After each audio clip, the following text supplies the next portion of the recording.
And we're back.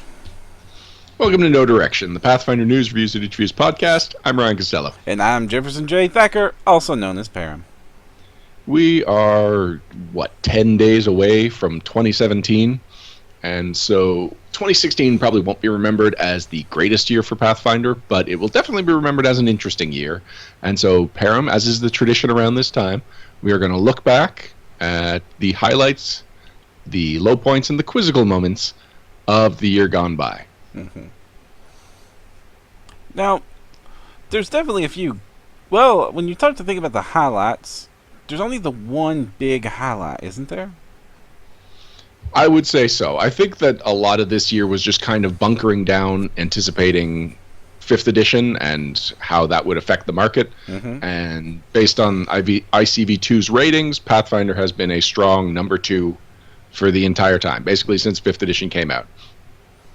But instead of just settling for number 2, Paizo took one really aggressive, really unexpected step forward, and they are launching Starfinder, a space opera role-playing game. It is going to be based on the Pathfinder role-playing game. At first, it was touted as backwards compatible, but that's kind of been mutated. And at first, it was just going to be, here's one hardcover. This is going to be everything for Starfinder that will ever exist, maybe. And now we already know there's going to be an adventure path, and there's going to be more and more. So, Param, not technically Pathfinder, but Starfinder. Right. And I'm curious as to how much those lines are going to blur going forward. Exactly how much Pathfinder and Starfinder blur and how much they're going to influence themselves. And it's going to be a very interesting future. And so all the news dominating around anything Pathfinder related was almost exclusively dominated by Starfinder. That's what all the third-party sites were reporting on. Anytime that it made it, I mean, this was in Polygon, for goodness sake. A huge video game online blog. And so, so that's it. I mean, I'm kind of excited. My players are really excited. I'm kind of curious as to what they change fundamentally about Pathfinder going into Starfinder, and if any of those changes will trickle their way back into Pathfinder somehow. So, it is definitely the note. So what we know about Starfinder right now is that it will come out as a hardcover. There will be another hardcover called an Alien book, or the official title I'm not sure of, or not sure it's been announced, but Alien Codex, an Alien Bestiary, some sort of monster book that also doubles down as a playable races book. A Spaciary. A Spaciary. I'm not going to use Spaciary. No. The Adventure Path better in my head. Was announced as well. That is going to play double duty as the Adventure Path, and sort of what the original Pathfinder came with, which was like sort of almost a magazine-like gazetteer material in the back, because it's going to have to carry the weight of what Pathfinder gets out of player companions and campaign setting books, at least to start with. It's going to basically fill that role. Beyond that, we don't know much about. I don't know. Well, I don't know about that. Oh? So the other book that's going to be pulling double duty as the main book is going to be both the setting book and the core rule book. So it's going to have your rules and it's going to have the world. And we know at least the background of the world. We know that it's set in the same universe as Pathfinder is, but some number of years in the future, centuries in the future, millennia in the future possibly, and Golarion has disappeared. Yes. That's just, Gone. And not only has Golarion disappeared, but a chunk of time has disappeared along with it, or like everyone's memories of a chunk of time, and it's variable depending on, like, apparently some outsiders will remember more than humanoids, than insiders, natives. Anyway, mortals. This is the big mystery, the gap. It's sort of like taking the place in this timeline like the death of Aroden is used for in the Golarion mainline campaign setting. Yes, so it's not a hook. It's not something any adventures will hang on. It is just the defining moment of the campaign. And we also know that in Golarion's place, like physically within the solar system, there is a space station called Absalom Station, and that is like the current home planet, effectively, of the human race. Mm-hmm. Yep. So it's odd that so much of this is, I guess it's not odd. It's just this mirrors so much of Galarian. You have the Absalom, the city in the center of the world. Um, Everything is a reason to get on out there. They conveniently wipe away any potential connection that this world's going to have with any of your previous characters. Even because the world's gone, that's a great way for your GM to say that no, you don't get to influence the timelines back and forward. And space is always fun. Now, they definitely are leaning really, really hard into that fantasy side of the sci-fantasy from everything I've seen. Um, and the other kicker that is tying this whole thing together is they are making this focused on your players not being a party, but being a crew. Hmm. So it's going to be a Firefly type crew more than Star Trek, right? Like you are basically the party is everyone that's on the ship or everyone that's making the ship go. Well, You know more about the space combat than I do, Yeah. actually. So why don't you take the lead here? Well, it played a whole lot like I was playing a Star Trek game when I got to play the space combat at Gen Con's testing, and so we did seem to be the whole crew of that ship. At least that's how it was presented. So definitely a Firefly scale thing. But I don't know that we couldn't have had a, a bunch of people on the ship with us that just, I mean, just were there to be there. But it played like a Star Trek bridge crew experience. You had engineers, you had captains, you had gunners. Everybody was doing.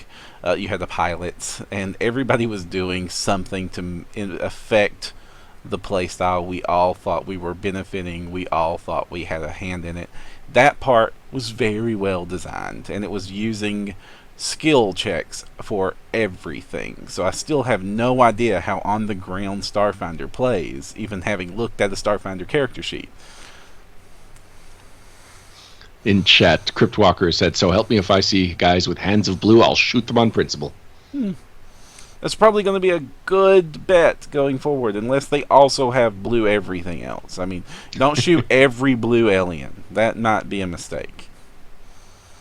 Yes. So the fact that they are fitting in this space combat and the campaign setting and the rules in the core rulebook is something that I've been stuck up on because I cannot imagine how big this book is going to be as comprehensive as it needs to be to cover all of that material. I think that you are biased by playing so many editions of D&D that you Interesting. because no other game seems to have that problem. You can fit all of Call of Cthulhu's everything it needs to know about to get playing with the game in one book half the size of the Pathfinder book. Earth Dawn is another fantasy game. It fits in half the size of Pathfinder's book. Most games do. Savage Worlds is tiny, and it's like what 125 pages. Doesn't have any setting material, but you could totally I was gonna put in say. some setting material there. Marvel role playing, Champions role playing. Well, Champions is as big as the Pathfinder book, but it easily fits in the setting and the character creation in one of the most complicated character systems ever created. I think that most games fit comfortably in their hardcover, and it's only the D&D like games that have been used to these multiple rule books before you even get to a setting book that seems to even question this concept of, well, why can't we fit our setting in our rule book? I will admit that is very, very true. But I will also add on to that I also have Shadowrun experience, and the way Shadowrun works is it's got the core rulebook, and then every subsequent book was basically one chapter of that rulebook as a book almost as big as the rulebook. So, like, there's vehicle combat rules in the core rulebook, but if you really plan on running a lot of vehicle combat, get the vehicle combat book, and it'll completely change your game. And then there's the, whatever the web was called. What was the web called? I don't know. I'm not Net? a big Anyway. Shadowrun guy. So that was one of my concerns, that it's going to be like, yeah, there's ship combat in the same way there's ship-to-ship combat in the player's guide for Skull and Shackles. But if you really want to do ship-to-ship combat, you want to get Ultimate Combat. Mm-hmm. I have no doubt that we're going to see, if the game is successful, we're going to see the Starship guide or the complete guide to starships or whatever they choose to. I don't know how they're going to title these books. So we're going to get Ultimate Starship, and we're going to get Ultimate Planet, and we're going to get Ultimate Creepy Alien Dude. We're going to get Ultimate Evil Breakout AI. I mean, I'm trying to think of all the sci-fi tropes here. We get Ultimate Intelligence Artificial in parentheses. That would be Ultimate Omnipotent Being. Uh-huh. Yes. We Chapter 1. It's a child. No. So there's so much to tap in here, and they can do this with this book and out now. But I think that the core book itself can produce a playable game that at least hits its player experience goals with little trouble, especially if they're only concerned with making it through one campaign. Because that's the problem when you need these extra books. It's not going through your first campaign. Because you can go through your first campaign with these light rules and stuff, and then you go, next time we do this, we probably want to change things. It's when you're playing your second and your third campaign that these extra books need to be tacked on. So we also know the staff that is behind Starfinder. So the primary staff, the lead developers on it, you've got James Sutter as the project lead, and then Owen K.C. Stevens and Rob McCreary are also working on it. So what we know about them is that James Sutter he's very much a fiction. Well, he was the fiction editor. He's very much a lore guy. He's very much into world building, and he really likes race relationships. So right there, that's a very good person to lead this team. And you've got Owen K.C. Stevens, who is good at everything. Let's be honest. Like, the talent he has combined with the ability to deliver that talent, like to output, is absolutely fascinating. And then you've got Rob McCreary, who was a runner-up at the very first RPG Superstar. He has been working closely with James Jacobs on the Adventure Path line for years now. And so, like, that is a great angle to approach it, too, because he'll be making sure that when decisions are being made, they are being made as something that could then be hooked into an adventure path, or something that could build into something like a unit on its own as an adventure, as something that the players would want to explore. So that's a 3-person team running an entire RPG, but it's a solid 3-person team. And we know that, as Eric Mona described it, all hands are on deck for Starfinder. So the reason that some of the RPG hardcover books were a little bit lighter in, like the stuff that was announced was a little bit lighter in concept than some of the stuff we've had in the past, and that was so that the RPG people can be working on Starfinder. And I think Jason Bowman specifically was working on the space combat system, right? Mm-hmm. Yep. Oh, and as Donata Classic mentions, Owen has worked on Star Wars and D20 Modern. And those will come in. Those will be skills that come in real handy coming up with this. Because, I'm looking forward to it. I want to get my hands on it. You can guarantee I'm going to play a game of it as soon as we get our chance to. But we still barely know more about this game than we did the day after Gen Con. They have kept really quiet about it. They've had lots of interviews out there. We've got to meet the first Iconic, and I don't have that handy to reference it, but as far as any hard details, they've still been pretty close-mouthed on things. So I'm glad that we got to see it this early, and I'm looking forward to it. But of course, the question then becomes, how does Starfinder existing affect Pathfinder? And we were worried, of course, as anybody would be worried when the parents bring a new baby home, that you're going to get a lot less attention. And so at first it did seem like that was exactly what was happening. For the Pathfinder role-playing game, we were told that there would not be a hardcover release at Gen Con. And at first it wasn't clear, and it was probably not clear to us because Paizo hadn't committed to an answer one way or another. Like they didn't know which direction they were going to go. But it didn't even seem like there would be a hardcover out at that time of year. Mm-hmm. Now that's changed, and we'll talk about that. Actually, let's just talk about the fact that the few things we did know, which was that Encounter Codex was coming out in in the spring slot. Right. We knew that. It was a safe bet to guess that it would be either a bestiary or some kind of adversary book in November, because that's literally every year. Right. That's been that slot. Mm-hmm. And so the big question was, if we're not getting it at Gen Con, are we getting anything else? It ends up, yes, we are getting other things. We're not necessarily getting the things that we thought we were getting, and we're not getting things in the order we thought we were getting them. Nope. So now we're getting Bestiary 6 in spring. Yes. That'll be the first hardcover release of the year. That'll be followed only a couple of months later by, what is it called? The Adventurer's Guide. The Adventurer's Guide. Which is a faction-y guide. It presents organizations that would sponsor adventurers and be of assistance to adventurers. It's sort of like an inverted villain codex, but it is most notable in that it seems to be the book in which the line between the RPG line and the campaign setting line disappears.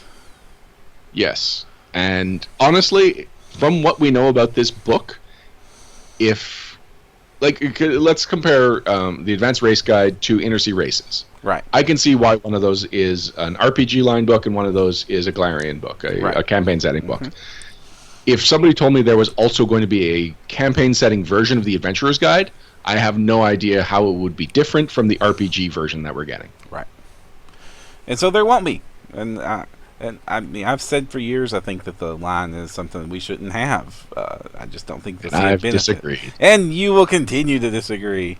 But, so I'm kind of psyched to see how this works going forward. It does mean that we're not going to get any more, probably means we'll never get any more campaign setting hardcovers unless it's like super necessary that it be about the campaign setting. Like if they were to release a whole new section of, like if they were to map out a whole new section of Galarian, that would make sense to be a campaign setting hardcover, but they wouldn't do one just to do a new batch of races. Or like, if this was the case, I don't think that the Advanced Race Guide and Inner Sea Races would have released. I think there would have just been the one book. Yeah, definitely. And I think we probably would have got less of the core race chapter, and it would have been all focusing on here's new rules for races you don't see too many rules about, and new lore for those same races. It would effectively be those two books squished together. Yeah. Probably without that weird feat chapter from the Inner Sea Races. Probably. So, other things that have happened with the release schedule. We do know, so it's been confirmed in every way possible, we are not getting a hardcover book at Gen Con. And the reason for this is that they want to focus all of their energy, so their marketing, just absolutely everything on Starfinder. And that makes sense, and that's why we're getting the Adventurers Guild, the Adventurer's Guide. Right? The Adventurer's Guide. Why do I have so much trouble with this title? It's fairly simple. Adventurer's Guide. We're getting Adventurer's Guide early, which is nice. We're not going to be waiting for it, and honestly, it's something to tide people that are waiting for Starfinder over, and then once Starfinder hits, there's a very good chance a big chunk of the Pathfinder fan base is going to put Pathfinder aside for a few months or years, or we might even lose a chunk. That's always a fear when, actually, that's one of the main reasons we haven't had another RPG from Paizo, because they didn't want to cannibalize the Pathfinder market. Yeah. Well, remember when Lisa Stevens, in many of the Anti-Lisa story hours that we've recorded and released, and she's given at conventions, one thing she talks about is coming in to take over TSR as WotC and discovering that they had split their own market so much that it was a horrible thing and it was killing their business. And so one of the things they always said, they were never going to split well, not never, but they weren't going to split their market in Pathfinder until they were ready to support a product like they supported Pathfinder. Yeah, she's also said that about if they ever got the Star Wars license. That would be one of the things that would do it. Yeah, and Paizo has grown as a company enough over the last few years that it now does have enough staff that it could divide it up into two different sections. And I don't know exactly how much, I don't know how many people are going to be regularly working on both, or if it really is going to start feeling like there's two separate staffs in Paizo. Also, let's also keep in mind one thing about the Paizo staff is that it is large. If you compare it to any other RPG company, it is massive. The only other comparable company was the height of 4th and 3rd edition Dungeons and Dragons staff in size. Now, if you go historically, the D&D staff reached a height of 300 or plus for TSR. 3 days? Yeah, like I had no idea it was in the that. height of its day before the massive amounts of layoffs that was happening. But that's neither here nor there, and probably not even was probably way too many. Um, but um, but most RPG teams are 3 or fewer people besides artists that get freelanced in. I mean, like, as far as the main development staff, you've got Green Ronin, who, as far as I can tell, is 4 people, and one of those is part of Owen. Um, I mean, and that's one of the other massive. I mean, you've got Fantasy Flight Games, and I don't know how many people they devote to each of their sections, but mostly they're making board games. You look at Eclipse Phase, that's a couple of people. You look at I don't even know how many people are working on GURPS right now, so I don't know. But Savage Worlds crew, that's just a handful of people. Is White Paizo, Wolf still a thing? White Wolf is White Wolf is a funny thing that I don't know the super detail. Oh, Jacob Blackman says Green Ronin is actually about 12 people. Well, I stand corrected. Yeah, I'm I didn't had quite no surprised idea that's that that many Green people. Ronin was I didn't that realize. many people.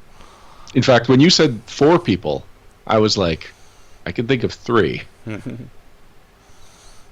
right, well, good for Green Ronin. But if you go to most of the Gen Con booths, their whole staff is usually there. Um, or at least if not, they will tell you, well, so and so's not here, and then the list of people will fit on one hand. Paizo has what are they running now? 30 people, 30 plus people. God, I think it's closer to 50. Wow. Okay. Just having 3 people of the 50 may seem like a little bit, but that's more than most games can count on, especially of the caliber that Paizo's able to point at that thing. I'm quickly going to try and. All right, so 50 was probably a little big. Your guess was 30? Mm-hmm. I think you're pretty close. And You Jacob, talk while I count. and Jacob Blackman is also saying that, of course, they just hired Crystal Frazier to run Mutants and Masterminds line. We were just talking to Crystal a little while ago. Congratulations, Crystal. Still Now, counting. okay, so to go back. A book. I got that fact from Empire of Imagination. 54. Huh? 54. 54. So you were definitely the winner. I got the number from the recently released Empire of Imagination bio novel. Let me pull it up. What is this? Empire of Imagination bio novel written by Michael Witter. It is basically the biography of Gary Gygax. Well researched, well presented. And so, at the height of TSR, before all the drama that happened, they had close to 400 employees. Wow. Yeah. So I get that at that time there was no internet, so just being a global brand meant you needed people, you needed like feet on the floor, you needed people out there actually getting the word out. So if you'd said 100, I would be like, I can justify that. But close to 400, that is absurd. I mean, I get they were making other games that weren't D&D, of course. They were doing board games. Yeah, they had were the doing Marvel war Face Rip games. license. They had Marvel. They do D6 Star Wars? No, that was West End. Okay. And they were doing Dungeon and Dragon magazine in house. They were doing a lot of things. Yeah, I think they were just doing everything. They were trying to manage. They were trying to manage movie lines that never got off the ground. They had a cartoon deal going through.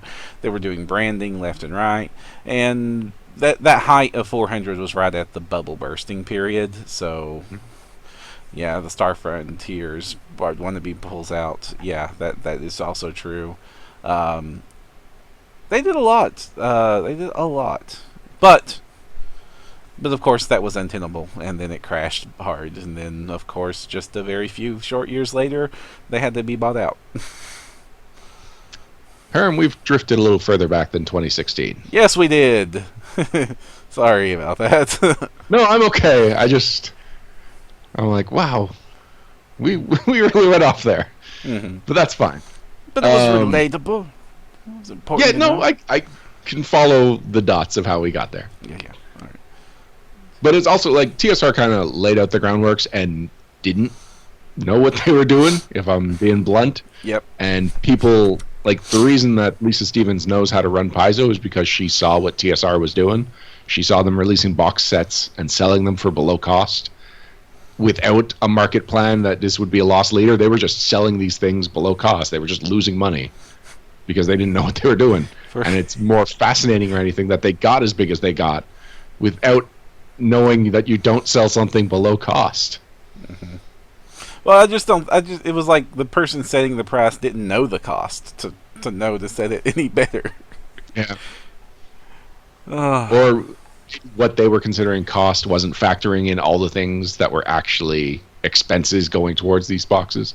I don't know. All I know is that when she said that, and the first time I heard her say that in Nancy Lisa Story Hour, I was like, how did this company make millions of dollars? How does everyone know their brand? A whole lot of the numbers was actually just a whole lot of selling the core rulebook a bunch. Yeah, that makes sense. hmm And even by then, they'd had multiple editions before they got to all the box stuff. So Yeah, first edition had come out. Second edition came out under the next crew when Gary got booted. well, at that point, Gary was mostly working on film deals and stuff, and Yeah. like his first aspiration was to work in Hollywood, if I understand, like from what I know of his story. Well, it's a fun read. Definitely recommend everybody go check out that. This is not wrap ups and shout outs, but since it came up, I loved it. It's great. It pairs really well with if you immediately listen to one of our Auntie Lisa story hours at the end of that. Then listen, like wait to the point where it says, and then they were bought by Watsy. At that point, if you're listening to the audiobook, pause it. Turn on Auntie Lisa Story Hour, and then come back and replay. They fit in very, very well together. So apparently, we've basically started talking about the upcoming releases. So before Okay. we give our thoughts on the 2016 releases, how about we talk a little bit more about what we do know is coming out in 2017, and then maybe we can even speculate a little bit on some of the gaps that we don't know about yet. Okay. From the RPG line, we already talked about Bestiary 6, Adventurer's Guide coming out.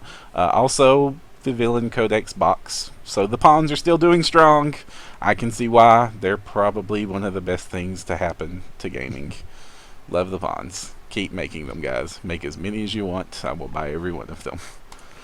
Meanwhile, the miniatures, we only had 2 sets this year, which I think is down from the previous year. Yeah, it used to be 4 sets a year. And I'm fine. They were coming out too fast. They were big sets. They're making big sets. And they're selling, and they cost a lot of money. So, like, they were releasing so fast that I had to just stop collecting them. I could not keep pace with that much that quickly. I saw today an announcement that WizKids was releasing sets for Agricola. Like, it's an upgrade kit. You know, Agricola, it's basically a farming worker placement game. And so you can get fancy farm workers in scale with the Pathfinder miniatures line. And my first thought was to share this on our Facebook page, saying, like, hey, if you need any like civilians and stuff. But then it hit me, no, they've even released a fair amount of civilians in the official Pathfinder line.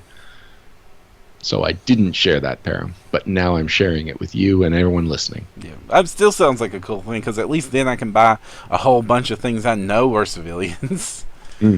Well, and they're releasing them in 4 or 5 different colors. So if you need 3 farmers, you can get 3 different sets, and then you'll be able to differentiate them by color or by the mold that comes in the single pack. Maybe I should have shared this, Param. Yeah, that sounds cool.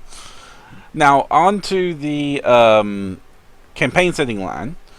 There's a real... Oh, actually, sorry, I want to dwell on Bestiary 6 for a second. I was actually trying to find it. Do we know the unofficial theme of Bestiary 6 yet? Nope.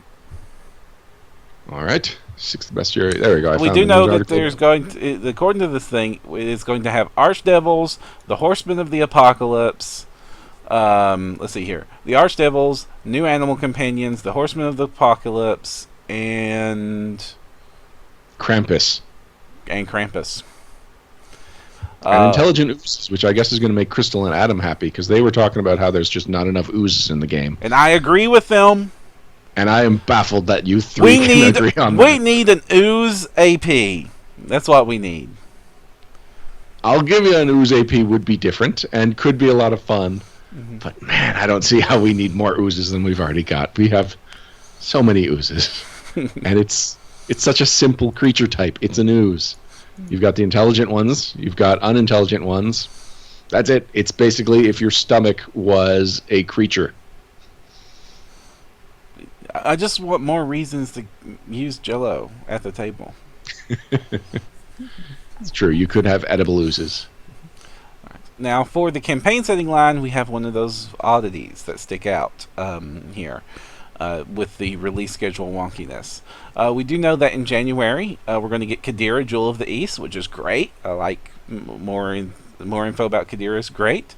Then we're going to get Lands of Conflict, which is going to talk about Nirmathos and Multhune, which is cool. One of the fun, like, 2 warring civil nations. I imagine that's releasing to tie into the Iron Fang. Oh, yeah, that makes sense. Yep. And then in June, we are getting Aquatic Adventures. Yeah. Which this is super basically important. Going to be the technology guide of Ruins of Aslan. Yes. Ruins of Aslan is going to have a lot of underwater and above water adventuring. We need to know how to do it. Coming out in June. Huge gap! February and June. Oh, wow, yeah. So it could and nothing announced after that. So we need some more announcements, guys. We need to know some more schedule here. Yeah, because I think they had to announce Aquatic Adventures around the same time that they were announcing Ruins of Aslan, because it's basically the Atlantis adventure path. And the aquatic combat rules in core rulebook are woefully underdeveloped, to the point that they could release a 64-page book that would not just cover the material that's already in there, but basically establish how this would actually work. So I have a feeling we'll get at least, the usual schedule of once a month, or is it 10 books a year? Is that the campaign setting release schedule? The campaign setting is usually it's usually a book every other month. Okay. Even though, so right now we know a January and a February release, which is weird. Did they kick that up? Nothing for March, April, May. Right. But of course, there's always been way more than the every other month promised on the sticker for campaign setting, because there was always extras. Usually they didn't count the tie-ins or the map packs, that things like that. I thought map packs were technically RPG. No, that doesn't make sense. Campaign setting line. Yeah. Okay, now things pick up again when we get back to the Player's Handbook line, and we get what we expect to see here. Starting off in January, Healer's Handbook, which is great. We need more healer support in Pathfinder, mainly because there are very few legitimate builds to be a healer in Pathfinder, and every party needs one. Well, every party thinks they need one. Param, I am going to... It's probably already gone to print, but I am going to do everything I can to at least get some kind of feat or option in this book called Gnome Remedies. Oh. Then we have Heroes of the High Court, which is a fun little book, or it sounds like it's going to be a fun little book, about gleaming halls of queens and emperors. So, hey, we need your nobility adventuring. Here's a place to do it. Then we're going to have the Psychic Anthology. That's I have a feeling that anthology is a weird word for it, but I think it's just going to be the latest toolbox handbook. They've got all these titles have this the noun, the descriptive word for the book. They don't seem to have any consistency of what to expect based on it. So if it's a handbook or if it's a toolbox, it's probably just what sounded best as a title. So I think the Psychic Anthology is just going to be the Psychic Handbook, the Psychic Toolbox. Now we have the Monster Hunter's Handbook after that. That's going to be in March. I don't know much more about these than what we're reading here. This says that it is prepare to fight any monstrous foe, never before seen character options, equipment, spells. I have no idea how this Yeah, this feels like a catch-all. It feels Yeah. like as you're developing other books and you're cutting things for space, you're like, but it's still a good option. And so at some point you want to take all that stuff that's good but just didn't fit and fit it together. It says that this will be focusing on options for characters to give edges against specific monstrous foes or types. Oh, all right. Maybe I'm wrong. Maybe there is a very specific plan for this book. I still have a feeling, though, every now and then they like to loosen up the theme so that they can fit more, like, broader topics into it. Then we have Heroes of the Darklands. So this makes sense as a tie-in to Iron Fang Invasion, because Crystal was saying that by the 6th book, there will be some Darkland exploring. And this is going to come out around April, which would be about the time the 6th book is hitting. Cryptwalker suggests Tales from the Cutting Room Floor. I think it's more the Cutting Room Floor toolbox. Then we have Legacy of the First World. So one thing I'm noticing is that a lot of the player companion books are lining up with the campaign setting books, but like 4 months later. Yeah. Because we've got a Darkland book either recently out or... Yeah, we had a Darklands book just come out last year, or this past year.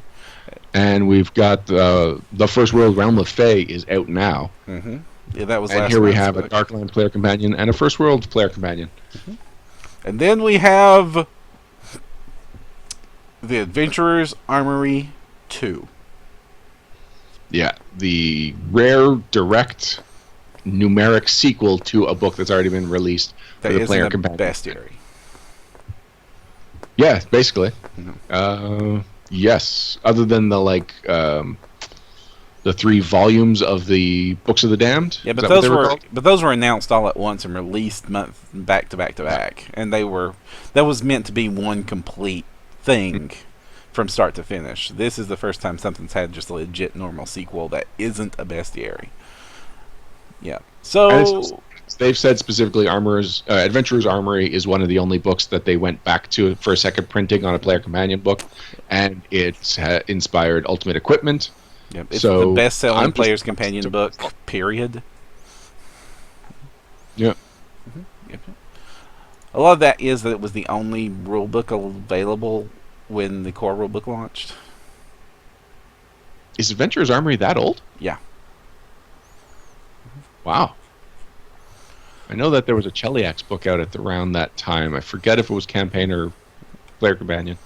Then we get to the modules, and we stop at the modules. There is no announced modules for 2017. I think a lot of that has to do with the fact that there was no RPG Superstar.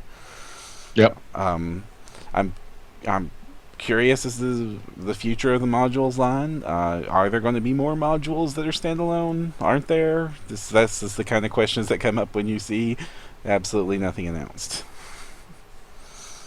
Well, it's one of those things that they don't have to retire it. Like, if they have no intention of releasing it in the next few months, possibly year or more, they don't have to officially say this line is dead. It could just be, now's not the time for modules. They do have Starfinder that they're focusing on, and module line is something that, although it was a very important line when Pathfinder as a concept debuted, back when it was still a 3.5 supporting product, in the last couple of years, it feels like they've been experimenting with size and format. Like, they were cutting it up into 3 different parts. They had that maxi adventure like Dragon's Demand, which seemed like it had a lot of people love Dragon's Demand. They consider it a very important book in the module line. But since then, not a whole lot of things have stood out as a book that everyone is talking about. And just scrolling through the page, things have 2 4-star rating. They have 4 and 5-star ratings, but it's only based on a couple of reviews. Because I think people they're just not interested in the module line. They've got Pathfinder Society, and they've got the Adventure Paths, and they don't need a middle ground as much as, like, not enough to warrant regular releases. I kind of wish that wasn't true, because there are areas of the world that could use that sort of focus, like a 2 or 3-parter module, or just one good big module that Sure. that The cannot. Alkenstar book is an example of that. Yeah, great one. That just can't justify a full 1 to 16 adventure path, especially for areas like like Alkenstar, where leveling in the low levels would just be boring, and it's one of the reasons that the giant AP suffered a little bit, because the first part of it was orcs, because you can't fight giants at level 1. Nope. Maybe somebody accidentally drank a permanent enlarged person spell. The next potion. time, the next time they do that, I would really like to see an adventure path that says you start at level 5, and we're going to 20. Most of my home games, we start at level 2 or 3, and I have talked at length about my dislike of level 1. Oh, you dislike level 1? Yes, surely you remember my rants about level 1. I'm just trying to poke you into another one. Indeed. I saw right through your poking. Now, to finish things up, we have the upcoming releases for the novels, which is there's going to be a novel released in February, the novel released in April, and that's all we have so far, but usually we have a shorter window into the future with the novel line. Right. Through the Gates in the Sea is the first one on the list. That is going to be hold on a second. That is going to take place in and around Sargova. It's written by nice. Howard Andrew Jones. Really? Yeah. The premise of it is that the crew, Miriam Rees and her faithful crew, make a living salvaging lost treasures of sunken ships along the coast of tropical Sargova. While retrieving riches from the bottom of Desperation Bay, Mira and her friend Jekka, one of the last of his lizard folk tribe, unexpectedly run across the wreck of an ancient magical ship. Discovery leads them on a quest for an arcane artifact called the Dragon's Tear, which may be the key to locating Jekka's vanished people. Nice. Howard Andrew Jones wrote Stalking the Beast, which is one of the Pathfinder Tales novels that I like pointing out. It's a really strong standalone. It's just different from what you would get from tie-in fiction, and it's got a gunslinger in it. I like it a lot. I really like Stalking the Beast, and it's hard to explain it because it's got such a straightforward plot. But it's just a good book, and so I'm glad he's getting another book from the Pathfinder Tales line. Although it doesn't look like it ties into his other series, because Stalking the Beast, I believe, was the second to feature some of those characters. This is a sequel to his other book, Beyond the Pool of Stars. Beyond the Pool of Stars. Oh, does he have 2 separate series of characters? He wouldn't be alone. Yeah. All right, and then the next one is Gears of Faith, written by Gabriel Harboe. I hope I pronounced that last name correctly. And it is it appears to be about a Knight of Amadei and a Gnome Tinker. I don't know. Sorry. It says, when the powerful evil artifact is stolen from a crusade stronghold, both the Knight and Gnome are sent to the city of Absalom are immediately drawn in clandestine search for the stolen Bloodstone. So this looks to be an investigative adventure with a paladin and a gnome. So I'm cool with that. I looked up the author. I found her homepage, and I thought it said she was a writer, editor, and anthropologist. No, she's an anthologist. Okay. One of those was more fun than the other, but... Yeah. Not to slight the skill it takes to compile anthologies, but man, that was exciting for a second there. But Bastille in chat is asking a question. Okay, it's relevant to what we were talking about first level. He says, is there an E6 for Pathfinder? So E6 was developed in 3rd, or probably more 3.5. It was a third-party product that basically said your advancement caps out at 6th level as far as level progression, and then there's other ways that you advance your character. But that way you're fighting the monsters that, most of the iconic fantasy monsters are about CR 6 through 10 if you want to really get challenging. So he wants to know if there's a Pathfinder one. I believe that the theory and the mechanics pretty easily translates to Pathfinder. There's no reason that you can't E6 Pathfinder. I don't think it was a standalone product. It was just a bunch of forum posts on different forums. I've seen it compiled into a PDF, but maybe it did start as just a think tank product. Right. But or a product of think tank. But there's no reason you can't just run Pathfinder into E6 if you wanted to do that. The E stands for Epic 6, so basically at 6th level you stop using normal rules and you start using the Epic rules. Yeah, which was in 3rd edition. Yeah, so you weren't getting new base attack bonus, you weren't getting new hit dice, you were just getting this like overlay of I think the epic rules worked a little bit more like traditional leveling, just with exceptions, whereas I think E6 was a little bit more like you are gaining experience, you could spend a certain amount of experience to get a feat, you could spend a certain amount of experience to get more spells. Yeah, basically every time you would ding the 7, you would instead be able to get a feat or various static bonuses. Oh, it looks like there's has a whole bunch of links to p6codex.com, so that makes sense that would exist. Mm-hmm. And since we're looking at chat, Cryptwalker also says, what about a gnome paladin?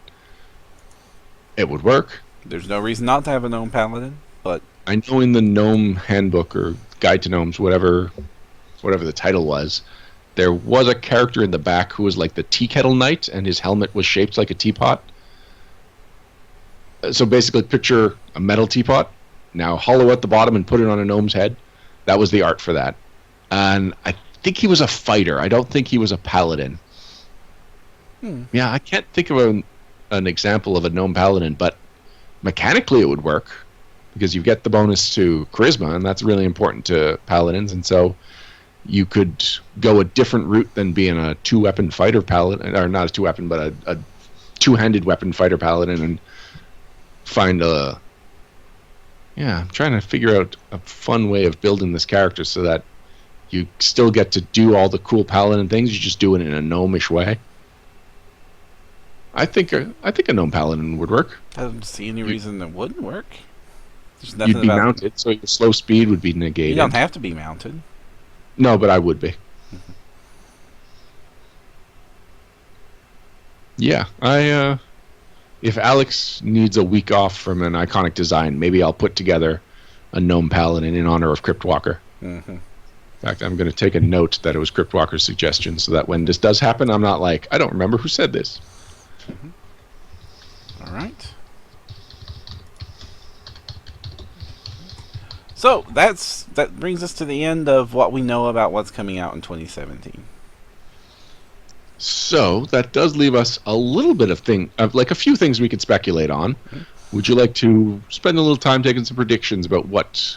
There is something I didn't bring up that. This is a few months ago, not even a few months ago. We know that Obsidian had just released the Pathfinder Adventure card game app. That's available on the phones and tablets and whatever version of that you want to play it on. It exists, it's a thing, it's out there.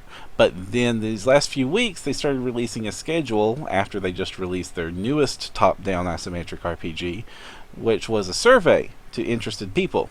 And they asked a whole lot of, if we were going to make a Pathfinder RPG, what would you like it to be like? And then it went into really detailed questions about all the different things that you would want in it.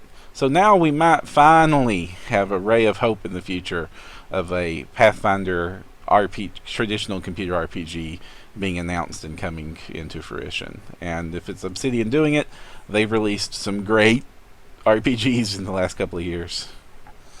Now, the card game that they released, that was robust for what I was expecting to be an app game. Yeah. So would this Pathfinder RPG be... would it be an app game or would it be a PC game? It would be based on the survey. The survey made it strongly sound like it would be a PC game. I don't know that it would, whether or not it would make it to consoles or not, but it made it seem very much in the vein of Pillars of Eternity and Tyranny, their newest one. I will have to look up both of those. Pillars of Eternity is great. I haven't played Tyranny, so I can't give an opinion on it. But Pillars of Eternity is well written, fun to play. It's what you remember when you remember playing those BioWare. Not Knights of the Old Republic. It's what you remember when you remember playing BioWare's Baldur's Gate and Icewind Dale and Planescape Torment. So no co-op? Those all had co-op. Those had co-op? Oh, all right. Pillars co-op, do you? Pillars doesn't. Neither does Torment. Right. No reason they couldn't, but they don't. I played All right. through Well, Baldur's Gate co-op. It was fun to play that way. yeah, the odds of me playing a video game if it's not couch co-op Hmm. is very low.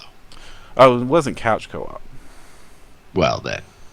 It was you It's had of to no have use two to me, Aaron. computers. I will continue to play Overcooked. Thank you very much. Overcooked is fantastic and Overcooked absurd is so and absurd. Kathy was over the other day, and we only have 2 controllers for our Steam, and so we showed her over. Like it was Tina and I playing a level of Overcooked, and then we were going to hand her the controller, and she was just getting so stressed out watching us. So for since we've talked about it at this point, for anyone that doesn't know, Overcooked is basically a kitchen management obstacle course game. So you could be running a kitchen when suddenly an earthquake splits your kitchen in half. Or it could just be a very poorly designed kitchen where there's only one corridor that you have to go through, and the people on one side have to cut the meat, and then they have to get it to the other side so that people are cooking the meat, and takes a lot of interpersonal coordination, and yeah, Tina and I have it down to a science. I'm glad you do, because that is a game that kills friendships. I believe it. Hmm. We played it at the office one time with 4 players, and I totally alpha gamered the whole thing. Oh, Yeah, I was barking order at everybody else playing. I didn't care what my relationship with them was. At that time, I was the person in the kitchen who knew what I was doing the best. yeah. And it's one of those games that really requires coordination and teamwork, which is Yeah, a lot and like communication, adapting. That's a great game. If they made a Pathfinder Overcooked, I don't care if it doesn't make sense. I would play that. It I would it would have to retire be and become an goblin Overcooked champion. based. Oh, I'll- go on. All the different things that they would eat and their recipes. We already know a whole bunch of stuff they eat. I know. Pickles. Pickled People. toes, Yeah. entire of chickens. Yes. Excellent. Basically anything that catches their fancy. Oh, wow. Param. I want a goblin overcooked. Well, I think we're past the point of Pathfinder the Breakfast Cereal. They're not licensing out like crazy anymore. Which I know. Oh, I guess this is also the year that Pathfinder Online died. Did it officially? It's not official, but I don't know how more official you need to go here. The servers are still running as last time I checked. I don't know that there's anybody on them. Yeah. Nobody's working on it. And they're really, really, really trying to sell. Yeah, there was that mysterious, interested rich party that we heard about at one point, but we never got more details than that. So I don't know if it's still in the works or if it fell through. And at that point, it's just so business oriented. I have no real interest in exploring that. Yep. Yeah. But for all intents and purposes, there's no saving that game. It's done. It's a dead product. You couldn't convince people to play it again. Now, what about the card game? The card game releases slowed down, similar to the miniatures game. They do still have a dedicated staff of the card game players, but do we know what the next card game box is going to be? Or not box. I thought Mummy's Mask was next. Is that already out? This is how little yeah. I've been paying attention to the card game, and I hate I think that. that's it. Mummy's Mask was announced. I expected it to be out by now, but no, it makes sense that it hasn't been released. Which would only make it the fourth box, right? Right. Oh, so you had the first box, Rise of the Ring Lords. Then you had Skull and Shackles. Then you had Wrath of the Righteous, and now, yeah, Mummy's Mask would be number 4. Yeah, Mummy's Mask is half out. You got the base set, you've got the next 2 adventure decks, and a character add-on. Who's in the character add-on? That's some interesting art. Oh, we've got Mavaro the Occultist, Drelm the Cleric. I don't know who some of these characters are. Amhotep the Oh, they're probably significant characters from the Mummy's Mask Adventure Path. That would make a lot of sense. All right, so I think we can officially say the card game is still going. May not be going as strong as it was, but I think that Paizo has adapted to what the market was, and they didn't want to go too aggressive, and it's meeting its fans' demands. That's the impression I'm getting right now. And that's good. That's good. I mean, I like that. This is also the first year that at the big Gen Con tables they were running the big live event also involved the card game players, and Right. we It were wasn't we were just. affecting each other's games, and that was a fun thing. So it's still, I think of all the spin-offs, the card game is definitely obviously the strongest. Hmm. Yeah, it's the strongest. It's the healthiest. Hmm. And then I think it's the problem is I think its success is the reason they jumped into so many of the other ventures that weren't quite as successful. Because there was the dice game that never happened. Mhm. There's a whole bunch of toys that never came out. Oh yeah, the mini mates. Hmm. Did we? We got Was there we got a bunch of mini announcement? Yeah, mates. we've got some. Got a bunch on my desk. Hmm. But were there ever any that were announced as the next wave? No, So we got the first wave and we got the Goblin exclusives. right. We got like Oh, and half the stuffed goblins never came out. there were more stuffed goblins. Yes, there were 4 total designs for stuffed goblins, and only 2 of them made it out. Oh wow. And then Pathfinder Online did its thing. That's probably the biggest failure in the Pathfinder name by far. And now we're going on to Starfinder. Cool. Mhm. All right, Param. I know at one point we talked about not doing predictions because we know so much. Hmm. But I think that from this conversation, we've found enough room that we can do a couple of things. We can predict a couple of things. Okay. And Starfinder is where I want to start. Okay. First adventure path. Will this be Starfinder Rune Lords? Like, will it tie into Rune Lords in any way to keep up the tradition? I don't think it will tie into Rune Lords at all. I think they need to make this thing its own identity. All right. What do you think the adventure path should be, could be, will be? Do we have any info on it? No. As far as I know, and I've been paying closer attention to that than other parts of the news. And no, I don't believe we have any information about the first adventure path, other than that it will be out. I'm not even sure if it's going to be out at Gen Con. Um. Okay, so I absolutely think that they're going to.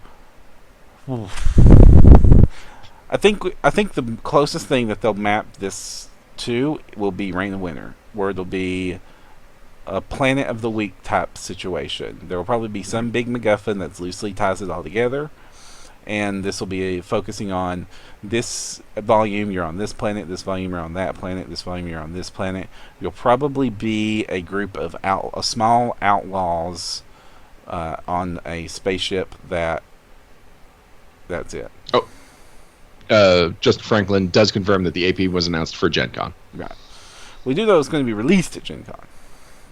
Oh, I wasn't even positive about that. Yes, that was announced Okay. that would happen the second they announced the game coming out. That's the only thing we knew that was going to come out. All right. Mhm. So, Param, I didn't make the connection to Rain and Winter, but now that you've said it, it makes a lot of sense. Mhm. But yeah, I definitely think that it should be a bit of Planet of the Week. Mhm. And I think that it should the first part should just be Absalom Station intrigue. It should be Yeah, completely set on Absalom Station, really give us a feel for what that station is. Yeah. And chase you out of it. You should get chased from Absalom Station. You should be running from the authorities of Absalom Station. No, I have a feeling that that's going to still be your home base because of what we know has been established about the campaign setting. Absalom Station's super important and probably will be super detailed. And I would be pretty bummed if I played an adventure path and found out that all that stuff I just learned about, I barely get to touch. But I also think that it will be like progressively different types of transportation. So the first one's Absalom Station. You're not going anywhere. You're on foot. You got to The scam second your adventure first path will be spaceship. a planet within spaceship distance, and then you'll need warp, and then maybe you'll need to Stargate, and then maybe even plane shift. Who knows? There'll probably be, I think there will be at least one adventure towards the back half of the AP where you're stuck in the warp. That'd be cool. All right, Param. Not only would I be happy if that was the first adventure path, I'm not sure if there's any other direction they really could go. Well, they got to introduce so much of the concept here. I mean, they can go and once after this is done, they can do more specialized things. But I mean, this is your season one. This you got to just basically sell the idea, not riff off the idea. Bard Wannabe's got a good point. The core deities are changing, and we know that James Jacobs loves the deities. He loves the not mythology. What do you call it? The human relationship to God. Theology. Theology, yeah. He loves the theology of Pathfinder. So I think he's onto something. I think that the gods will actually play a major part in the first one. Good call, Bard Wannabe. I was wondering if this, but you're right. The fact that the religious aspect is the only thing that separates this from other science fantasy is the tie to a traditional D&D pantheon. And that's good. Like, I like the idea that Starfinder is a kitchen sink space opera RPG, but it's also Pathfinder, and the gods are a major thing connecting it to the Pathfinder role playing game. Right.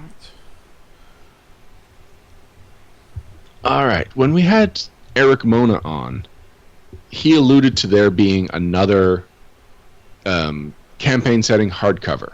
Now, at the time, the Adventurer's Guide hadn't been announced yet, so it could be that just went from a campaign setting hardcover to an RPG hardcover. But he also alluded to there being another RPG hardcover coming around the same time that was announced. So, assuming Adventurer's Guide was always intended to be the RPG hardcover, what do you think we could get from a campaign setting hardcover in 2017?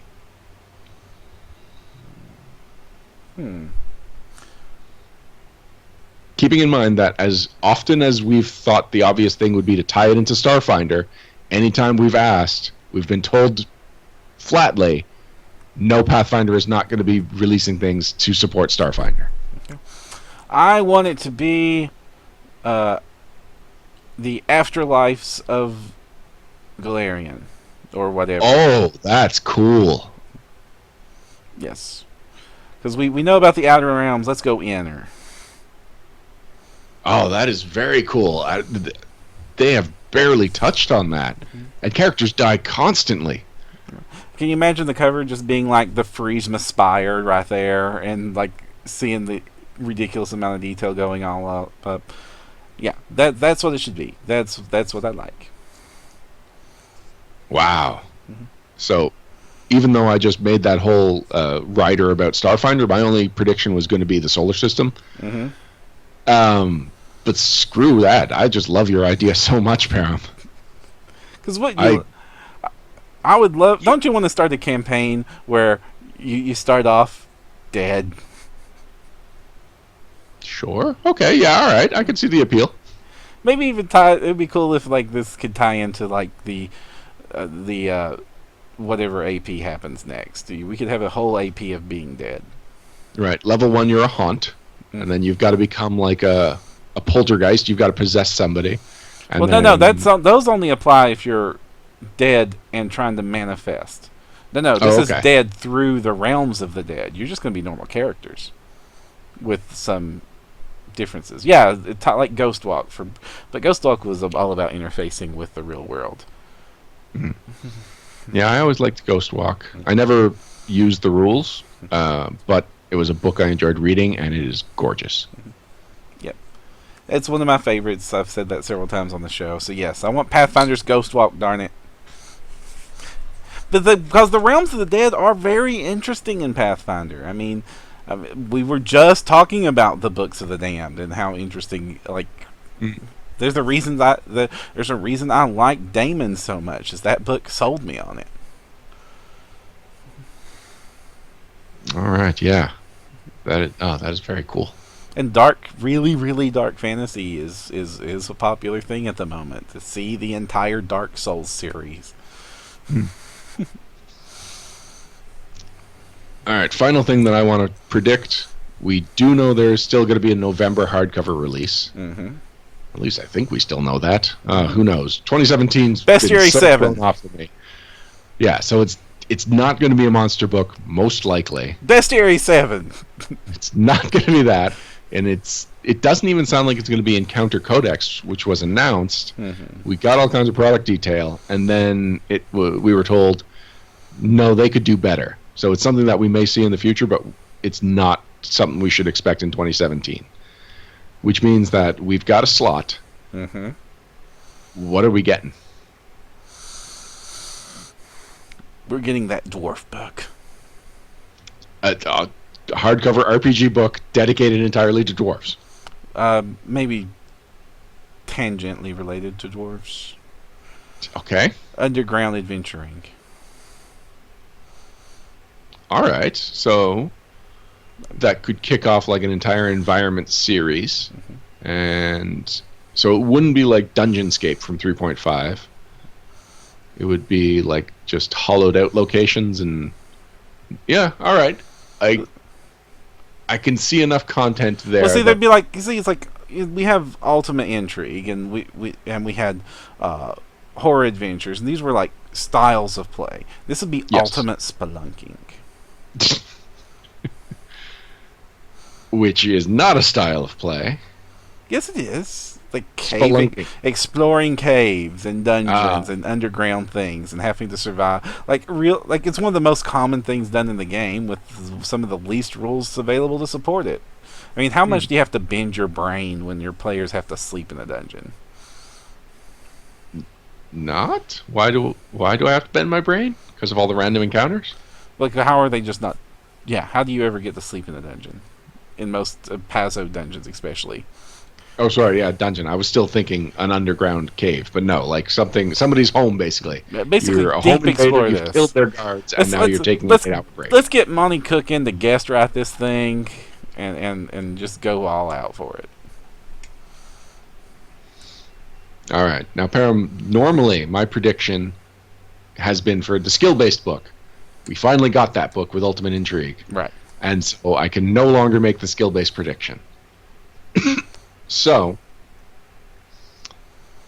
I don't want to say Ultimate Feats.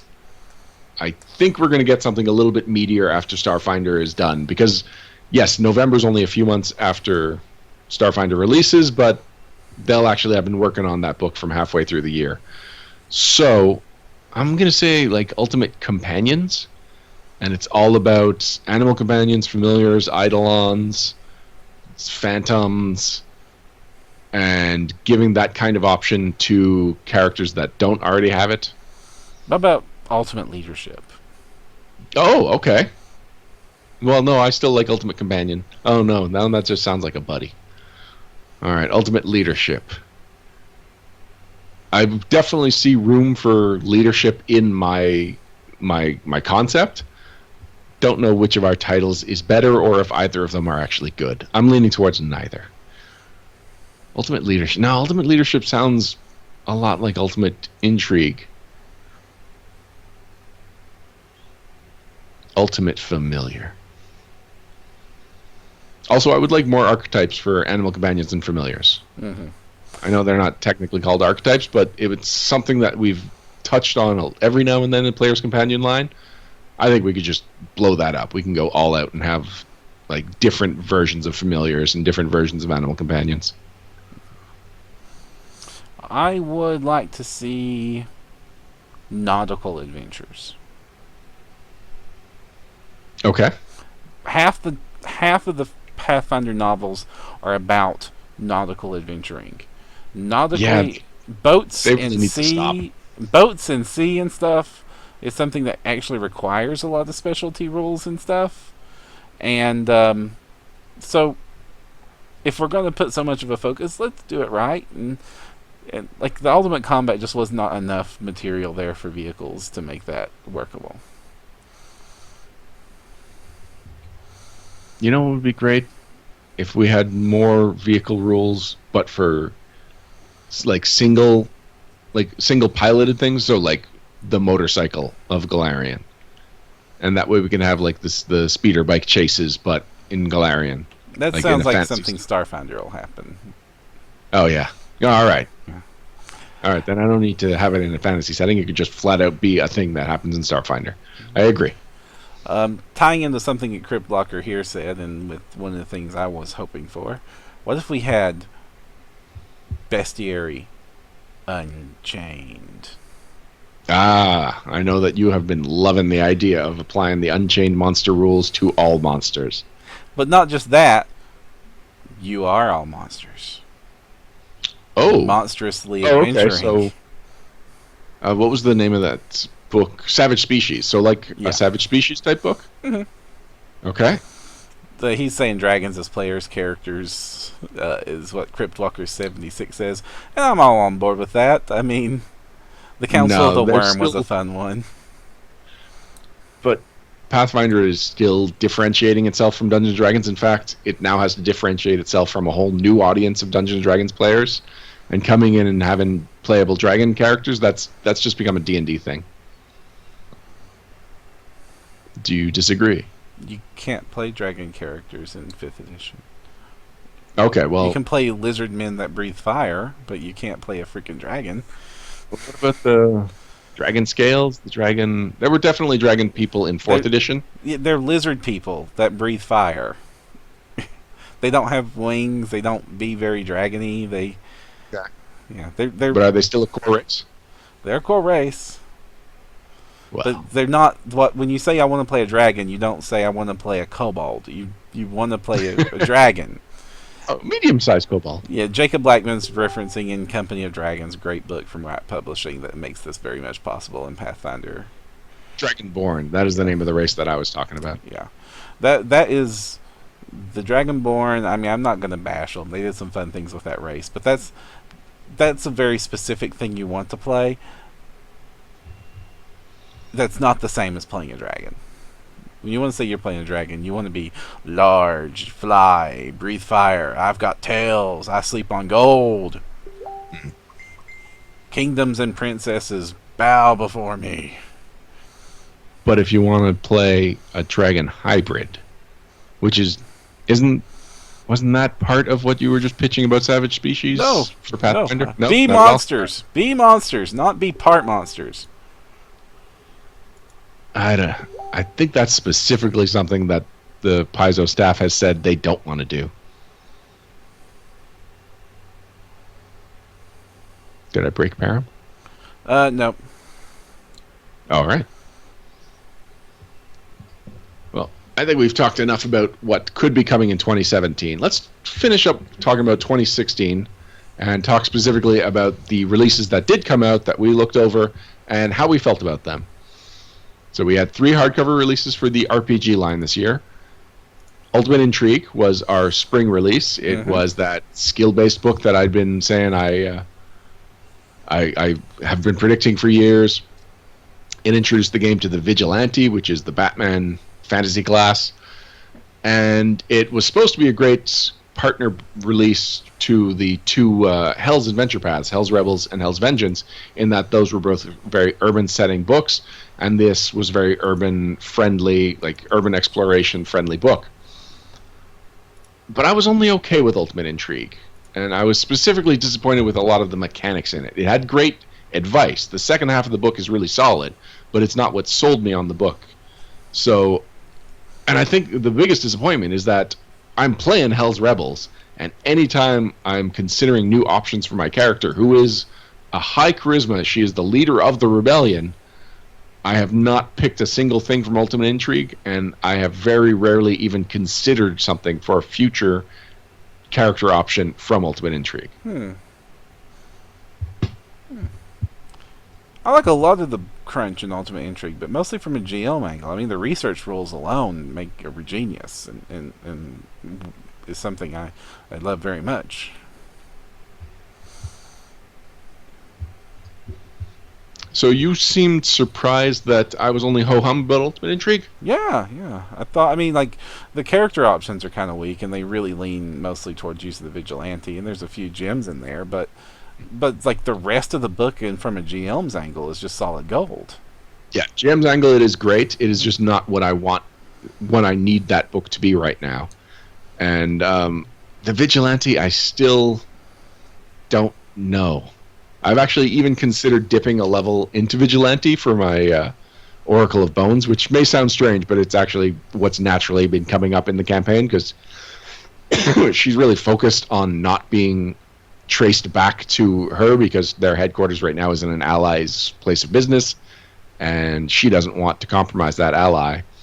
And so a lot of the hidden identity stuff for the Vigilante would be super cool for this character. But if I'm the only one with this hidden identity, then I basically don't have a hidden identity. I'm just my party's weird friend that likes to put on spandex sometimes. Mm-hmm. And then, the archetypes right now, I remember enjoying, but like we've been saying about the rest of the book is good for GMs, the archetypes were very villain-focused, which was a surprise. Mm-hmm.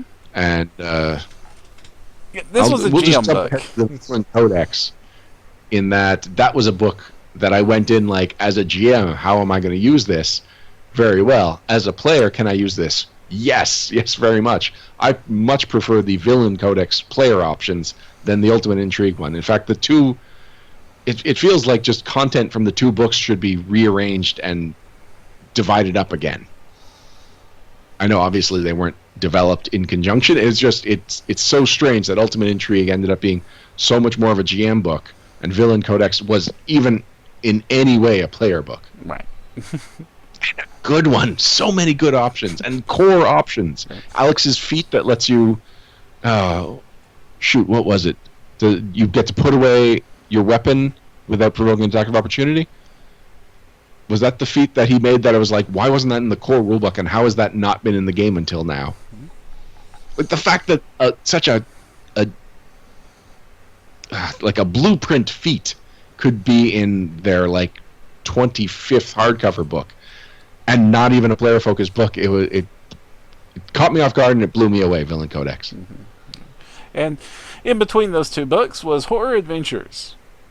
So Horror Adventures, going into it, I was like, well, we already got Occult Adventures last year, and Occult Adventures really surprised us. It's still one of my favorite books, and I had very little interest in it, so like it was a surprise. It's quality. It's so amazing. Mm-hmm. And then Horror Adventures was coming out the year later, and I was like, but I've already scratched that itch, and the things that were being used to sell it, none of it was really like, well, that's something I definitely need in my game, or that's something that I can't do with other options right now. And when the book came out, it was like, yeah, it about met my expectations. It's a serviceable book with some decent GM advice, but not as good as the GM advice in Ultimate Intrigue. These books are all wrong. The wrong content ended up in the wrong hardcover books this year. This definitely seemed like it was a companion piece to the Occult Adventures book, and in a lot of ways it was. I liked a lot of what they presented there. We did a full review of all these books, guys. Go back to the episodes when you want to hear our more in-depth thoughts on it.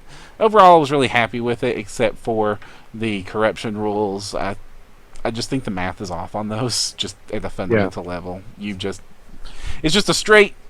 It's a straight. It's not even a stairway down to hell. It's just like the roller coaster straight to hell on that track. You fell quickly, you fell often.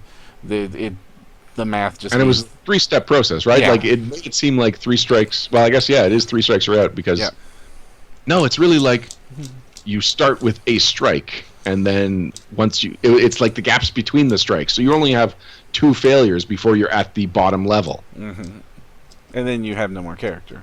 And you had to do it like daily, and it's even in the book itself, it said like this corruption will happen gradually, and it'll be something you could really play up as your character. Right. But by the time you even realize you're being corrupted, you could have lost your character. Right. Yeah. So I really like the idea. Just the math on the rolling is off. But everything else about that book was great for what it was meant to be. But it's a follow-up book to Occult Adventures. It pairs really well with that book. Moving on to the APs, we got Hell's Vengeance, the second path of the Cheliaxian year of adventuring. We had Strange Eons and Curse of the Crimson Throne's hardcover, and I can have no opinions on any of those because those are APs. I don't read those unless I'm running those. Well, the only opinion I can have is about Hell's Vengeance, and that's because I think that one of the most common questions Paizo got indicates the direction people would have preferred that adventure path go. And it's basically, why is this another adventure path set in Cheliax around the same time as the previous one, and yet those two adventure paths don't interact? Mm-hmm. It's like two separate things that are happening in Cheliax that you could run both adventure paths side by side, and you won't even hear about what's going on in the other one. Like, it's just completely unrelated. And I know relating them, tying them in together, and having some kind of competitive adventure path thing would like quadruple the effort. But it's like, well, then why did you have these two adventure paths set in the same place at the same time if you weren't going to tie them together? It's not like a whole bunch of Cheliax material came out to support it. Some did, but it wasn't like, here's everything Cheliax we're ever going to release. Well, I think a lot of this was the rebelling against Cheliax Adventure Path was something everybody wanted ever since they saw Cheliax. Yep. So that had to happen. And the Playing Evil Adventure Path is also something everybody's been asking for since the beginning of the game. Right. It just so happened that if you're rebelling against Cheliax, you're in Cheliax. If you're going to be evil, you're going to be from Cheliax. So why not? They had to be those two things, because you're not going to be evil anywhere else. But then you're just the B-list evil team. Evil anywhere. Yeah, but would you rather... I mean, don't you want to be the freaking all-star evil team, not the... Well, we're almost as good as Cheliax evil. I didn't think Cheliax had the market cornered on evil. The market cornered? They have their own PR program. They've got the official staff endorsement of Asmodeus. Yes, all right. Mm-hmm. That does make them a little more evil. Like they're a cut above. Mm-hmm. Right. They're the only evil team that can point and say, "Hey, look, we won." Do you know anyone that's playing Hell's Vengeance? No. Me neither. No. I'm glad it exists, but it was never. Playing Evil just has never been my cup of tea for any reason. So, oh well. I mean, honestly, that makes it the one most likely that I would just read for giggles because I'll never play it. But just don't read the adventure paths I don't intend to play. Mm-hmm. Meanwhile, we've got Strange Aeons, which is very much the kind of adventure path you would have expected by now, and in fact, we've gotten hints of Lovecraftian adventure paths. We've gotten like entire chunks of an adventure, like an entire adventure module within an adventure path have been Lovecraft based. This is just the first 6 adventures. The entire arc is Lovecraftian, and I really like what they are doing with the backstory stuff, where you wake up, you've got no backstory. If I understand it correctly, you write a backstory for a character other than your own, hand it off to the GM, and then that GM assigns that backstory to a different player than the person who wrote it, and slowly feeds them their backstory. That's so weird. Okay, sounds like a great one. I mean, that'll definitely be on my list of ones to consider after. It's just not possible for me to run these as fast as they're coming out, which means that it's great. We've got a whole bunch of cool selections, but I'll never be able to run all of the adventure paths. Maybe if I up my games to 4 a week. Every now and then I get an idea like, I should do an online game. And then I'm like, I don't have the time for an online game. I barely have the time to live my life. Mm-hmm. But I should run an online game. No, not run. I should play in an online game. At least I'm responsible enough to know that I do not have time to run an online game. Well, how about our games in 2016? How has 2016 been for us? Well, 2016 for me started with my Rise of the Runelords campaign just falling apart. It wasn't really working out. I was not enjoying GMing such a massive undertaking. It does not fit my style. My goals for that adventure path did not line up with my strengths as a GM, which was that I didn't want to modify it. I wanted to run it straight out of the book, and yet I am an improv GM who has very poor in data retention, and I do virtually no prep. And so showing up for a night, not knowing what was happening that night, let alone answers to questions about things that would have ramifications throughout the whole campaign, it was just not working. and we got to halfway through book 5, and most of book 5 was just a calamity. They all died to a dragon fight that was not supposed to be a game ender. It was just supposed to be an interesting encounter. And then right from the get-go, where they were exploring the main dungeon, they made a mistake early on, or they made a decision that made everything harder for them. They weren't aware of this. This was just the decision they made. And then eventually, I think it was 2 sessions later, just everybody died.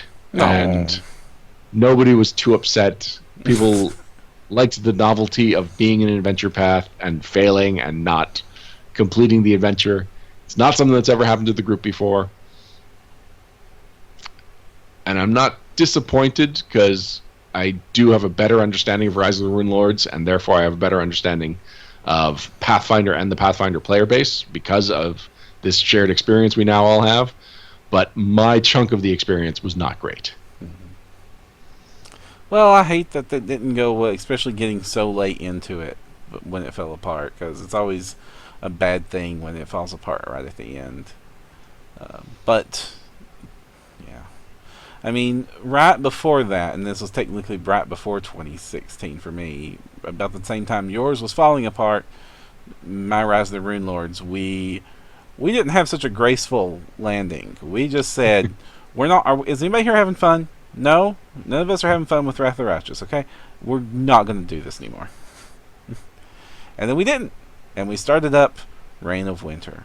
And we have loved every session of Reign of Winter. It has been a fantastic adventure path, straight up from the first encounters all the way to where we're at right now, which is at the end of book 2. This is the holiday season. We are missing a lot of games at the moment, and that will ease up when the holiday season ends.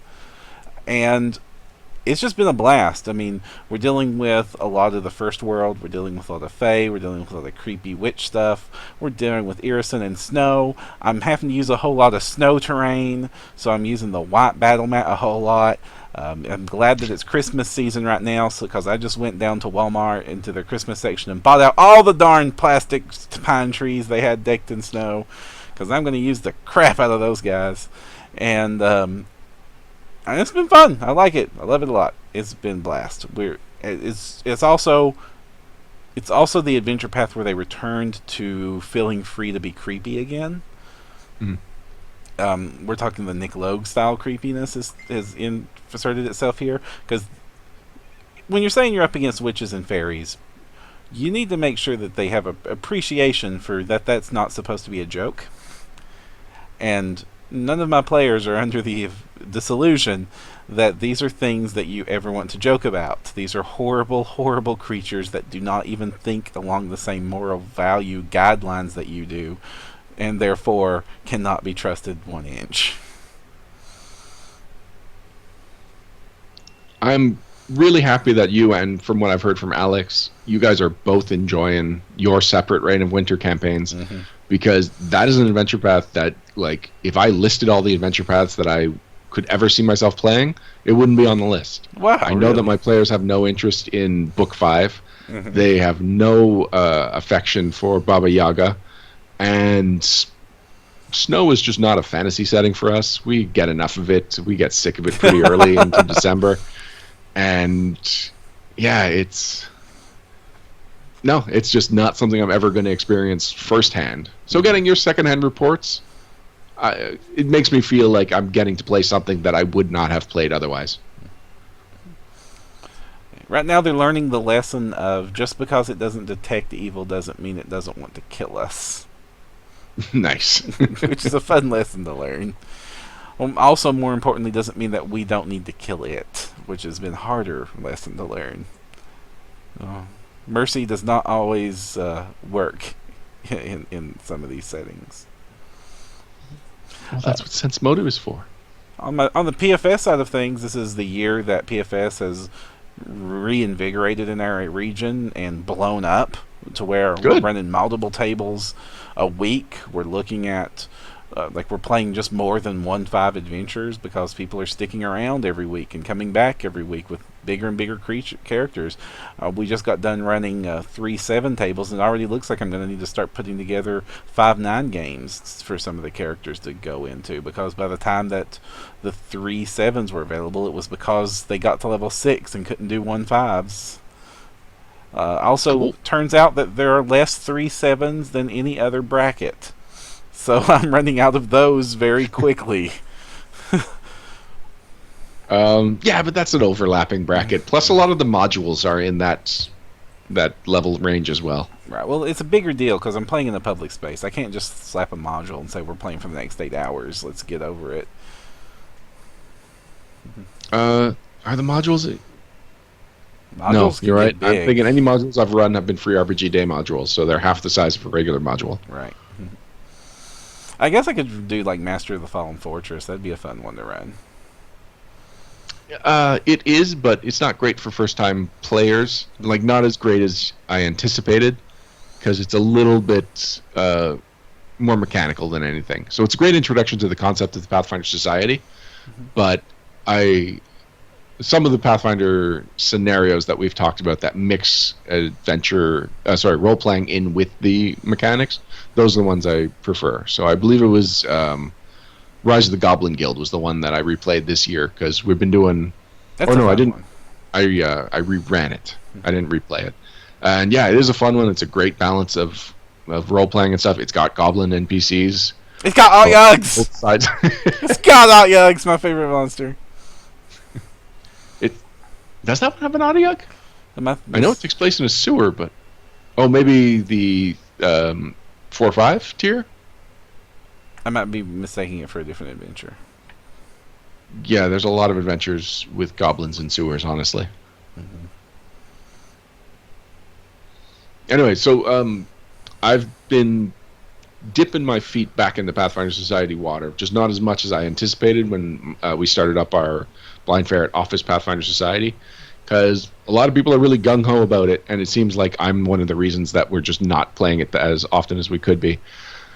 Because I am a very busy person, Param. Mm-hmm. But we have played a few sessions. I've gotten to GM for them. I've gotten to GM for a number of first-time role players or first-time Pathfinder players. And that, I just love that. I love connecting with somebody that, like, when they're sitting down, they're like, all right, I think I get the rules. And they just have no idea what they're in store for. Like, they don't understand just how much like an interactive fantasy novel this is going to feel like if it's really done well. Mm-hmm. And for that one in particular, I had a whole bunch of great visual aids, because Rise of the Goblin Guild takes place in Magnamar.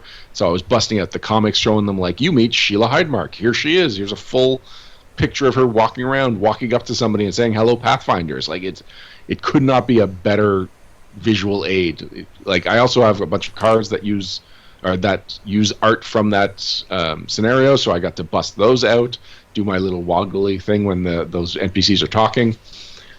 Yeah, that was just a great session, Param. I think it ran a little bit longer than that scenario usually plays, but it was fine. People were just super engaged with it.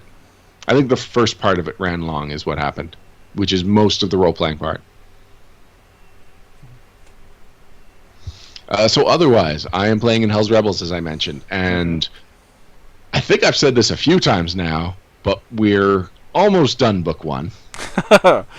It's hard to tell. It is a sandbox adventure, and we've been...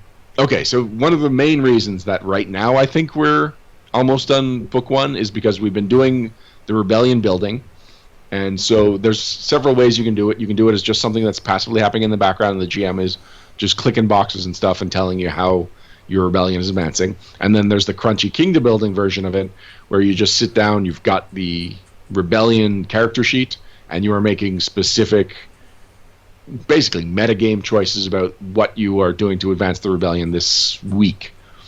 And so we are actually doing it the latter way, but Jeff, our GM, kind of blended in the more natural behind-the-scenes way of doing it for the first 8 sessions or so. And so it was like 4 weeks in-game. And so when it was like, all right, now we were going to do the rebellion thing, so let's go back 4 weeks in-game. This is what happened this week, from here to here. So looking at the rebellion actions, what do you think you guys did? And so then we decided what our actions were based on what our actions actually were. And then we moved on to the next week. So we ran like 4 weeks of the rebellion right in a row, but it was basically also a refresher of everything we've done in the campaign up to that point. And I don't know if that's advised as an option of how to run it or if Jeff just had a really good idea. But other than it being like a lot of time dedicated to just doing the rebellion actions, it was a really cool way of doing it. And now, as we're going forward and we're doing them simultaneously, where we'll do a weekend game and then we'll switch and do a rebellion action, it's just all feels like everything is now blending together. And I know early on some of my complaints were just with specifically how things had rolled out for us. It was feeling kind of clunky, like a lot would happen, and yet it didn't feel like anything advanced. And then sometimes it would just feel like we did a whole bunch. Now every single session, things progress nicely.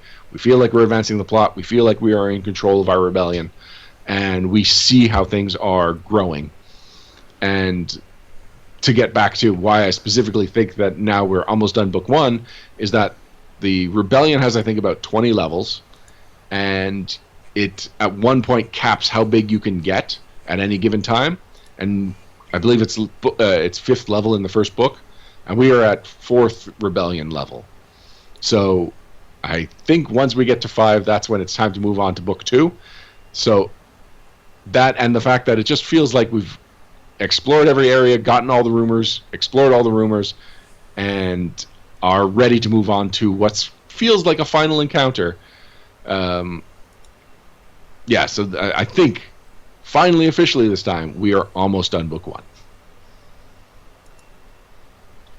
So that was kind of just caveats to explain my opening statement, but it also sums up my feelings that Hell's Rebels book 1 has been great. It's really good balance of establishing the lore of what's going on in the city right now and slowly picking up on what's going on. The player's guide did an amazing job of outlining Kintargo and giving your characters motivation. Jeff has been just knocking it out of the park as the GM. He is keeping a much closer eye on our mechanics. So anytime combat starts, it's very rare that we say we want to do something and he doesn't know exactly how it works. And like sometimes there will be like, does it work this way or that way, and we'll have to look it up. But like when I'm GMing, sometimes a player, especially a caster, will be like, I do this, and I'm like, you're going to have to tell me everything that what you just did does, because I have no idea what that spell is. And it gives players more freedom, but it also slows down the gameplay. So Jeff has been running a really fast, tight game. He seems to know the story. He seems to know the answers to all of our questions, and he is making things a lot of fun. So I don't know if Hell's Rebels is just great, or if it's just a great adventure for Jeff to be running, or some combination of that stuff. But it's been good, which is exactly what my group needed after Rise of the Rune Lords. Well, I think we're ready to wrap this thing up. I think we are, Param. Right. Go for it. We'll be right back after these messages for our wrap-up. We have no messages. I know, that's why I laughed. And we're back. All right, guys. Starting with episode 147 of No Direction, the Pathfinder News, Reviews, and Interviews podcast. Mm-hmm. Before we go, we usually have shout-outs. A lot of our shout-outs kind of got mixed into the actual episode. I know, right? There's a couple of Kickstarters that I could bring people's attention to, although I don't have the links handy. Yeah. Basically, remember, it was either last episode or the episode before that, I was fawning over all of the new Reaper Christmas-themed miniatures. Yes. There's a Kickstarter right there that is just a whole bunch of Christmas miniatures. There's like a snow golem, Frosty the Snowman. There is Santa with an axe. There's a Krampus. And they're good-looking miniatures. They've been painted very well for the demo miniatures. Do you know who's I don't know who's running it, but I don't know. Just look on Kickstarter until you find it. Mm-hmm. Sorry, guys. That's not much of a shout-out. I do want to Empire of Imagination... Empire of Imagination by Michael Whitterer and Sam Whitterer. Great book about the biography of the history of Gygax. It's not very flattering, and it's definitely told on the Gygax side of the Gygax-Arniston argument, but it's a great piece. There are very few pieces examining the history of our hobby in any detail, so any of them are very valuable right now, especially in light of the situation with the documentary and the fact that it's probably never going to happen. Yeah. Yeah, I backed that Kickstarter for... Oh, yeah. And they aren't even sending updates anymore. No. That thing's dead. Yeah. Not that the last few updates were great. A lot of them were just really angry. Mm-hmm. But you know what's not angry, and we can totally shout out right now that we're definitely 100% behind? No. Our wonderful blog content. Posted daily at NoDirectionPodcast.com. If you're only listening to the podcast, you're only getting half of the awesome content that we produce every single week here at the No Direction Network.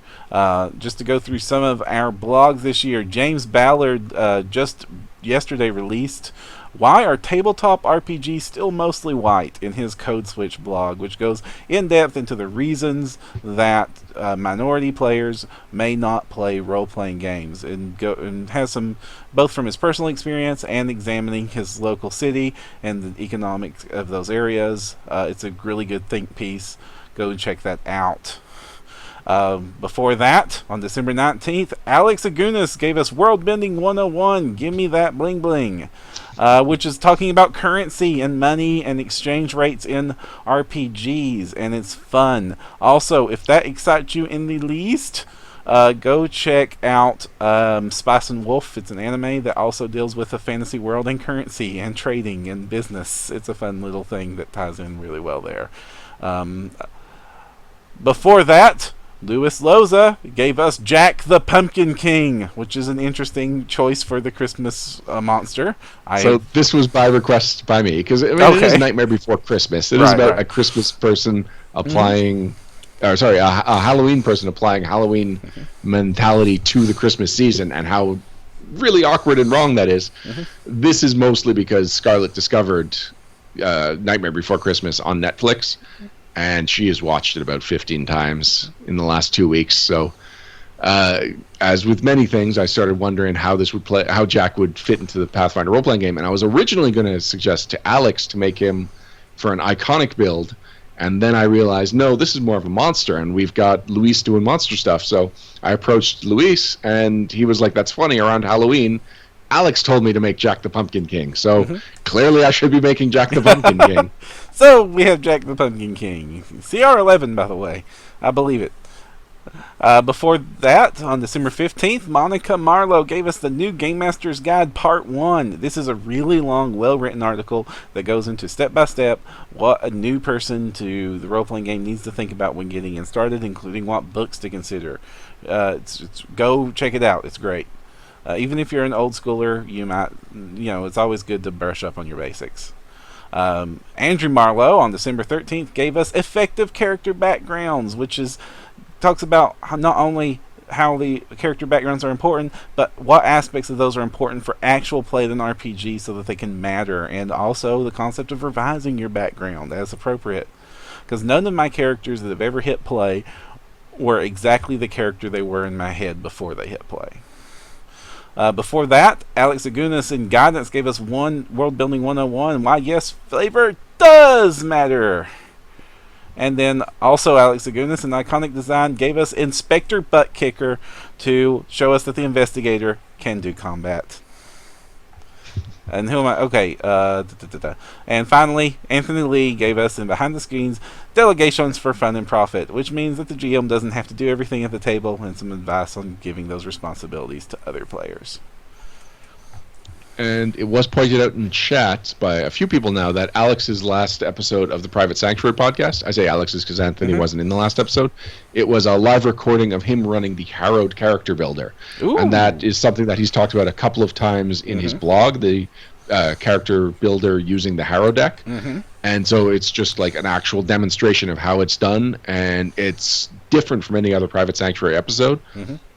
And I don't even know if he recorded it with the intent of making it a Private Sanctuary episode, or if he just finally understands that everything in life now is content, and so record it if possible, release it when you need to. Gotcha. It is totally. Attaboy, Alex. Yeah. He's been releasing that series on how to do the character building and hero theme stuff the last few weeks, and so it was good to see it used because it's ambitious and it's long. And good lord, I don't know how Alex puts so many words on paper, or more importantly, words into word processor as he does.